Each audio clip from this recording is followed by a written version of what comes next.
তৈ তৈ তৈ আমি বয়াম পাখি নই তৈ তৈ তৈ তৈ তৈ তোমার বয়াম পাখি নই। অ্যালেন স্বপন তো অফকোর্স আমার মানে অভিনয় করেছি ওখানে, প্লাস ওখানে আমার গান আছে। দাগিতেও আমি আসলাম, আজকে আমার গান আছে নিয়ে যাবে কি গানটার নাম।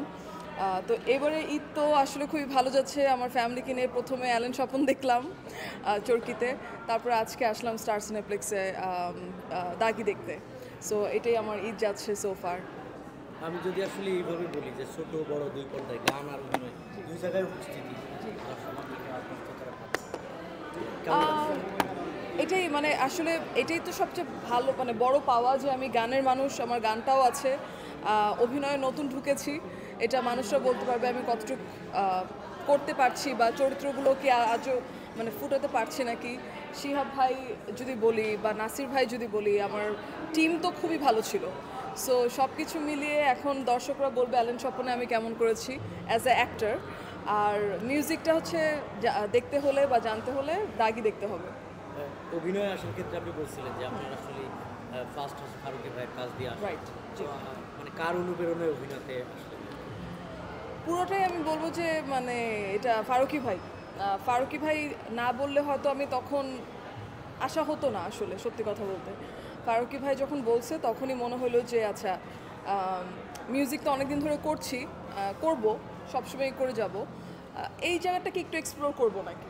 যখন ফারুকী ভাইয়ের মতো একটা ভালো ডিরেক্টর অফার দিবে তখন কিন্তু এটা খুবই ডিফিকাল্ট ফিরিয়ে দেওয়া। তো সেই ক্ষেত্রে আসলে ফারুকী ভাই, চঞ্চল ভাই আমার কো অ্যাক্টর ছিল, সেখান থেকে অ্যালেন স্বপন আমার সেকেন্ড কাজ, এবং দুইটা কাজই চরকির মাধ্যমেই হচ্ছে। সো অবশ্যই আমি খুবই খুশি যে আমি অ্যাক্টিংয়েও সোফার অ্যাকসেপ্টেন্স পাচ্ছি, সোফার সামনে আরও ভালো কাজ দিতে চাই।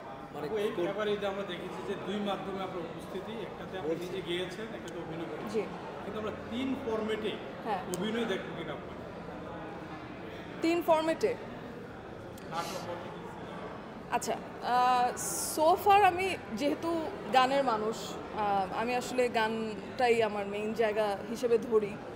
আর যখন অ্যাক্টিংয়ের কিছু জিনিসপত্র আমাকে চ্যালেঞ্জিং মনে হয় বা ভালো ডিরেক্টর দেখি, তখনই মনে হয় যে আচ্ছা ঠিক আছে আমি একটু ট্রাই করি।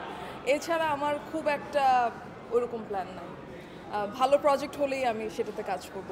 আর দাগিনী যেটা বলতে হবে ওটা হচ্ছে গিয়ে আমার, সবাই তো জানে যে আমি গান করি, কিন্তু হয়তো বা অনেকেই জানে না যে আমি অ্যাজ আ কম্পোজারও আমি কাজ করি, আমার গানগুলোর কম্পোজিশনও মোস্টলি আমি করি।